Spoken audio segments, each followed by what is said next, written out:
A esas personas que me dicen que no sé quechua, mata, rimangit hasta aroma. Hoy día vamos a aprender las diferencias de sumar de acuerdo a cada región.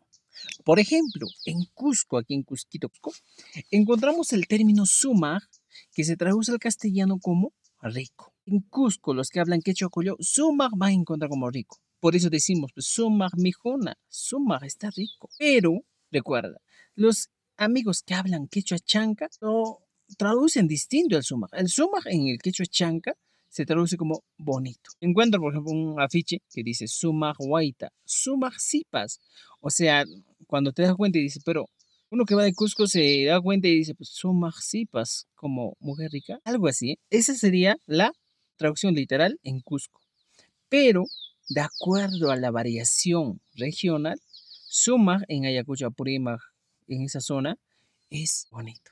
Y en Cusco es rico, ¿ya? Eso hay que saber la diferencia, porque no todo quechua no es unificado. El quechua varía y hay muchas palabras que varían a nivel nacional. Así que, estimados amigos, no te hagas tanto problema con insultarme.